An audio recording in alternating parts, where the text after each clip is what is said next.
విరుదానిలో మాట్లాడుతాం. ఇస్తేనే నీకు దేవుడా, ఇవ్వకపోతే దేవుడు కాదా అన్న మనసులో ఉద్దేశాల్లో చాలామంది ఉన్నారు ఈ రోజున.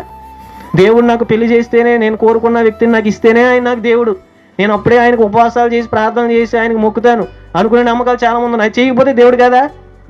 దేవుడు నాకు ఆస్తి అంతస్తులు ఉద్యోగాలు ఇస్తేనే దేవుడు అని నమ్ముకునేవారు ఉన్నారు. అవేమి ఇవ్వకపోతే దేవుడు కాదా? పోనీ ఈ దేవుడు కాకపోతే ఇంకో దేవుడు ఇస్తాడు కదా అని అక్కడికి వెళ్ళిపోతున్నారు. వాళ్ళు దేవుడా లేదంటే ఇంకేదైనా మనుషులు వాళ్ళు ఏమన్నా ఇక్కడ అప్పు ఇవ్వకపోతే ఇంకో చోట అప్పు ఇస్తాడు కదా, అక్కడికి వెళ్ళి తెచ్చుకుందాం అనుకోవడానికి.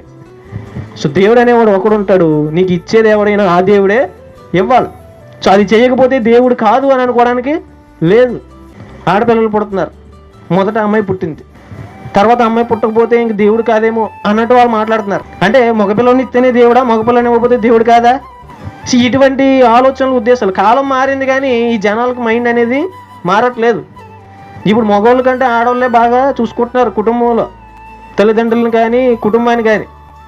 ఇప్పుడు ఎలా ఉన్నారు మగవాళ్ళు అంటే బలదూరులు తిరిగి సైలెన్సర్లు పీకి బండ్ల మీద తిరిగి యాక్సిడెంట్లు చేసుకోవడము, అన్నింటిని కొట్టడము, ఎవరైనా హీరో బర్త్డే వస్తే ఫ్లెక్సీల్లో ఫోటోలు వేయించుకోవడం తప్ప ఏం లేదు వీళ్ళ దగ్గర.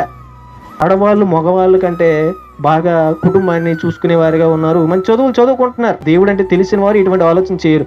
చేస్తేనే ఆయన నాకు దేవుడు, చేయకపోతే దేవుడు కాదు అనుకోరు. ఆయన నాకు చేసినా చేయకపోయినా ఆయన దేవుడే. అంతకంటే గొప్ప మేలు ఏం చేశాడంటే యేసు క్రీస్తుని మన కోసం ఏం చేశాడు? ఆయన మనుషులందరి కోసం ఆయన పరలోకాన్ని విడిచి భూలోకానికి పంపించాడు.